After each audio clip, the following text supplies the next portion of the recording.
Sir এখানে আরেকটি বিষয় উল্লেখ করব, যেটা আপনি বলেছিলেন এক সময়, যে যদি এই বিএ বিএসসি বা এই গ্র্যাজুয়েশন লেভেলে ছেলেমেয়েরা ভর্তি না হয়, তাহলে স্কুলগুলোর জন্য প্রপার টিচার কী করে পাবো? এই দিকটাও তো আমরা কেউ ভাবছি না। যারা ভালো ছাত্রছাত্রী তারা সবাই ছুটছে মেডিকেল বা ইঞ্জিনিয়ারিং, তাহলে এই জায়গাটাও তো দরকার। এই বিষয়ে আপনি কি ভাবছেন? আচ্ছা, আমি প্রথমে তোমার দ্বিতীয় পার্টটা থেকে বলি। দেখো, মেডিকেল ইঞ্জিনিয়ারিংয়েও যদি সবাই ডাক্তার হয় বা ইঞ্জিনিয়ার হয়, তাহলে মেডিকেল ইঞ্জিনিয়ারিং কলেজগুলো লোক থাকবে না। আচ্ছা, এবার বলি, এমডি যারা করে পশ্চিমবঙ্গ সরকারের, তাদের কিন্তু যে পোস্ট সেটা হচ্ছে অ্যাসিস্ট্যান্ট প্রফেসর, অর্থাৎ তার কিন্তু পড়ানোটাই কাজ। আচ্ছা, তারপরে ডাক্তারি। এবার ডাক্তারি বিষয়টা এমনই যে প্রফেসর হয়, এটা কিন্তু অন্য কোনো বিষয় নেই। হ্যাঁ, বুঝতে পেরেছি। সে কিন্তু পড়ানোর সাথে সাথে ডাক্তারিও করে, সে চিকিৎসাও করে। হ্যাঁ, তাহলে ইঞ্জিনিয়ারিং কলেজেও অনেক লোককে পড়ানোর দিকে আসতে হবে। কিন্তু বিএ বিএসসি ব্যাপারটা তার থেকে একটু স্বতন্ত্র। কেন স্বতন্ত্র? প্রাইমারি থেকে মাধ্যমিক, উচ্চ মাধ্যমিক অবধি সেখানে যদি ভালো ছেলেমেয়েরা না পড়ে, তাহলে আগামী দিনের তো শিক্ষকের অভাব একটা বিরাট দেখা যাবে। এখন এই অভাবটা হবে না। কেন হবে না? কেউ না কেউ পড়বে। হ্যাঁ, কেউ না কেউ পড়বে, কিন্তু সেই মানটা কিরকম যাচ্ছে। এবার কে কত ডিগ্রি করলো বা কার কত আছে সেটা কিন্তু বিষয় নয়। বিষয় হলো কে কত সাবজেক্টটা ভালো করে জানে, সাবজেক্টটা ভালোবেসেছে, তাহলে কিন্তু সে সঠিকভাবে পাঠদান করতে পারবে। হ্যাঁ, ফলে ভারতবর্ষের মতো জায়গায় দেখা যাবে, পাওয়া যাবে। কিন্তু ওই যে বললাম, ওই যে চাকরির যে ব্যাপারটা, সেটার জন্য মানুষ অনেকে এই করছে। আবার যদি দেখা যায় এই চাকরিটাই প্রতি বছর হয়ে যায়, তাহলে এই বিএ বিএসসি পড়তেও অনেক লোক আসবে। কিন্তু এটা আমি আবার বলছি, এখানে যদি অভাব হয়, তাহলে কিন্তু শিক্ষকের অভাব একটা বিরাট দেখা যাবে, এবং আগামী দিনের আগামী প্রজন্মকে শিক্ষিত করার দায়িত্বটা নষ্ট হয়ে যাবে।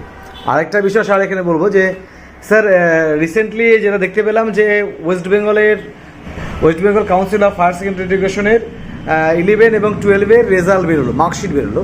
সেখানে জলপাইগুড়িতে সায়েন্সের অবস্থা খুব ভালো নয়। ছাত্রছাত্রীরা হয়তো চেষ্টা করেছিল, কিন্তু সেভাবে মার্কস এলো না। জানি মার্কস ফ্যাক্টর না, তবে মার্কস কোথাও না কোথাও একটা ফ্যাক্টর করে।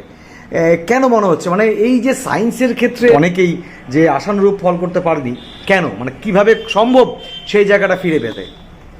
এখানে একটা হতে পারে যে এই যে সিস্টেমটা, এই সিস্টেমটাই অনেক নতুন। যেমন মনে হয় যে এই যে মার্কিং করা সেমিস্টার আমি থার্ড সেমিস্টার যেটা জাস্ট রেজাল্ট বেরোলো তার উপরই বলছি। সেকেন্ড ফোর্থ সেমিস্টার তো আগের মতোই। থার্ড সেমিস্টারে আমার যা পর্যালোচনা, একটা হতে পারে তাদের সামগ্রিক নলেজের অভাব আছে।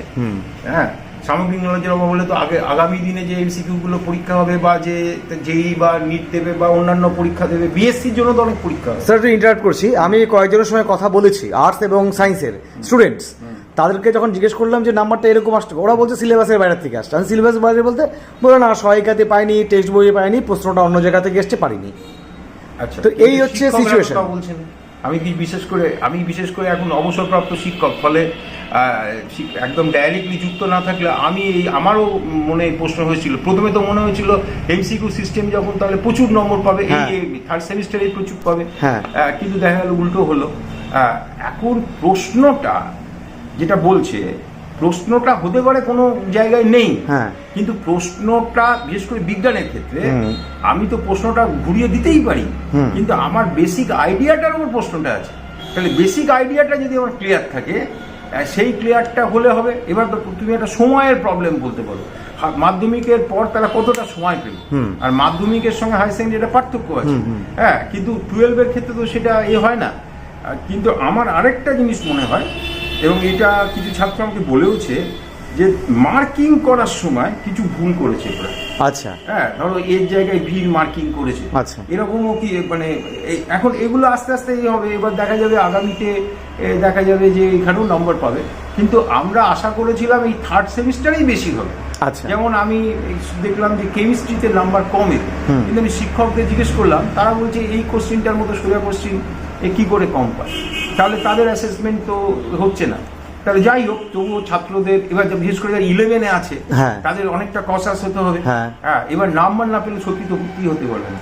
বিশেষ করে আমি একটা জিনিস বলি, ধরো 35-এর মধ্যে ফিজিক্স কেমিস্ট্রি যদি 25 পাও, তুমি যদি প্র্যাকটিক্যালে পুরো নম্বরটাও পাও, তাহলে 25 আর 30-এ 55, 35-এ 35 পেলেও তো 90 হয়ে যাচ্ছে, 90 আটকে গেলে কেউ পাবে না, অবাস্তব নাম্বার বললাম। এবার আজকে যা দিনকাল তাদের 95 থেকে 100 হলো ভালোদের নম্বর, একদম। আর এবার 80% নম্বরটাও কম নম্বর, এখন কম নাম্বার। হ্যাঁ, আগের মতো হায়ার সেকেন্ডারি নেই, এখন তো প্রচুর নম্বর ওঠে। এবার দেখা যায় যে সারা পশ্চিমবঙ্গে এরকম প্রচুর ছেলে আছে যারা 95-এর উপর পেয়েছে, সেক্ষেত্রে বিষয়টাই হয়ে যাচ্ছে। কিন্তু তুমি যে প্রথম প্রশ্নটা করেছিলে যে কলেজে তো সিট ফাঁকা যাচ্ছে, ফলে যারা পড়তে পারবে তারা চান্স পেয়ে যাবে নাম্বার কম পেয়েও। কিন্তু আমার কথা হচ্ছে বেসিকের যদি অভাব থাকে তাহলে কিন্তু নম্বর শুধু নয়, আগামী দিনেও সে কিন্তু সমস্যায় পড়বে।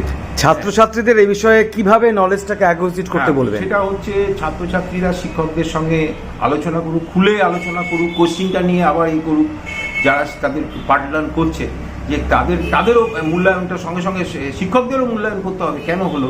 কারণ যেখানে এত ভালো নম্বর হতো সেখানে আমি তো কাগজে যেটা পড়লাম যে 90% উপর সারা পশ্চিমবঙ্গেতে খুব কম পেয়েছে। আরেকটা জিনিস দেখো, আগের বার বা কয়েকবার আগে দেখেছি আর্টসের ছেলেরা খুব ভালো নম্বর পেয়েছিল। হ্যাঁ, এবার কিন্তু কম সেমিস্টারে কিন্তু আর্টসের পেলো না। সেটা আর্টসের টিচাররাই ভালো বলতে পারবে, আমি বলতে পারবো না। হ্যাঁ, আর এই মূল্যায়নটা শিক্ষকদেরও করতে হবে, ছাত্রদের করতে হবে, এবং তাদের একত্রিত হয়ে এটা করতে হবে যাতে তারা 4th সেমিস্টারটাও ভালো করে, এবং 11-এ যারা আছে তারা যেন 3rd সেমিস্টারে এবারের মতো কম না পায়, 35-এর মধ্যে 30-এর উপর পেতেই হবে। হ্যাঁ, এবং সেটা পেতে হলে আমার যেটা মনে হয় সেটা হচ্ছে বইটা কিন্তু খুব ভালোভাবে পড়তে হবে। বই বলতে টেক্সট বই নাকি? তার অবশ্যই অবশ্যই আচ্ছা, টেক্সট বই তো বাজারে 2-3টে আছে। আচ্ছা, সেই এখন টেক্সট বইয়ের বাইরে কোনো প্রশ্ন এসছে, এটা তো তখন যখন প্রশ্ন এসেছিল তখন কেউ বলেনি, একদম বলেনি। আর যেটা তুমি বলছো এমনও হতে পারে ছাত্ররা তো ছোট, তারা এমনও হতে পারে তাদের মনে হয়েছে যে কোয়েশ্চিনটা আমার যে প্র্যাকটিস তার মধ্যে নেই। হ্যাঁ, আচ্ছা, আরেকটা জিনিস এখানে বলি, আমি ফিজিক্সের ক্ষেত্রে বলি, সেটা হচ্ছে এটা তো কাগজেও বেরিয়েছে যে ফিজিক্সে নিউমেরিক্যাল করার জন্য তোমার অঙ্কর ক্ষেত্রে নিউমেরিক্যাল তো তোমায় কষতে হবে। হ্যাঁ, কষার পরে যে সময়টা সেটা নাকি কম হয়েছিল। আচ্ছা, তাহলে এটা তো কাউন্সিলকে ভাবতে হবে যে নাম্বারটা বা এই সময়টা যাতে বেশি দেয়, সেটা পরবর্তীতে হয়, সেটা হতে পারে। এটা তো অঙ্কের ক্ষেত্রে প্রযোজ্য, অঙ্কের ক্ষেত্রে প্রযোজ্য, বা আর্টসের ক্ষেত্রে, এই কমার্সের ক্ষেত্রে অ্যাকাউন্টেন্সির ব্যাপার থাকবে এরকম, মানে ক্যালকুলেশনের সময় দেওয়া উচিত। হ্যাঁ, কিন্তু ধরো আগামীতে যেসব পরীক্ষা দেবে সেখানেও তো এই ব্যাপারটা থাকবে। হ্যাঁ, মানে ওদেরই 12 মানে কম্পিটিটিভ এক্সাম যেখানে বসবে, এক্সাম বলো, মানে কম্পিটিটিভ, মানে আমি এই ইঞ্জিনিয়ারিং মেডিকেলের যে কম্পিটিটিভ সেটারই বলছি। আর এমনি চাকরির পরীক্ষা কম্পিটিটিভ সেখানেও তো এটা আসবে না, থাকবে তো, সেটা তো ম্যাথ, পিএসসি তো ম্যাথ আছে। কাউন্সিলের যে প্রেসিডেন্ট প্রফেসর চিরঞ্জীব ভট্টাচার্য, তিনি তো একটা কথা বারবার বলছেন যে এই সিস্টেমটা আমাদের করার উদ্দেশ্য হচ্ছে যাতে ছেলেমেয়েরা কম্পিটিটিভ পরীক্ষাগুলো ভালো করতে পারে। কারণ এটা তো অন্য বোর্ড এখনো করেনি, তা আমরা যখন করেছি এবার একটা নতুন জিনিস করলে কিছু অসুবিধা থাকে। হ্যাঁ, এবার যারা প্রথম দিল তারা কিছুটা সাফার করে গেল তাদের নাম্বারটা, এবার তাদের 4th সেমিস্টারটা সেইভাবে ভালোভাবে পড়তে হবে। পড়াশুনোর ব্যাপারটাও কিন্তু কমে যাচ্ছে, একদম কমে যাচ্ছে, মানে মোবাইল ইত্যাদির ফলে না, বা আরও কিছু জায়গায় কোচিং ইত্যাদি নানা রকম তোমার ইউটিউব ইত্যাদিতে তারা দেখার ফলেও সময় নষ্ট করছে। তাদের বইটা পড়ে আগে হায়ার সেকেন্ডারি যে বিষয়টা সেটা তো ক্লিয়ার করতে হবে। এবার হায়ার সেকেন্ডারি বা এখন তো সিবিএসসি হায়ার সেকেন্ডারি সব জায়গায়, আমাদের যে ওয়েস্ট বেঙ্গল বোর্ড সবারই সিলেবাস একই রকমই, সেটা যদি তার ভালো হয় তাহলে দেখা যাবে তারা ওই পরীক্ষাগুলো ভালো হবে। যেমন আমরা দেখছি রামকৃষ্ণ মিশনগুলো খুব ভালো রেজাল্ট করেছে। আচ্ছা, এবার যখন জয়েন্টের রেজাল্ট বেরোবে দেখবে ওই ছেলেগুলোই ওরাও ভালো করবে, তার মধ্যে বেসিক আইডিয়াটা খুব ক্লিয়ার, সেই জন্যই ভালো করছে, এটা আমার মনে হয়। কিন্তু তবুও শিক্ষক এবং ছাত্রদের আমি বলবো তারা একত্রিত হয়ে তারা এটাকে করে, ইভেন 11-এর ছেলেরাও শিক্ষকদের কাছে জানান, স্যার এটাতে কেন হলো, আপনাদের কি পর্যালোচনা, আমরা যাতে ভালো করতে পারি 3rd সেমিস্টারে সেটা করতে হবে। আর্টসের বিষয়টা আমি বলতে পারবো। আচ্ছা, আর্টসেও কিছু কিছু সাবজেক্ট নাম্বার কম আসছে, সেটাও তাদের দেখা উচিত। আমার মনে একত্রিত হয়ে বসতে হবে যে ব্যাপারটা, শিক্ষক সংগঠনগুলোকেও ভাবতে হবে কেন হলো।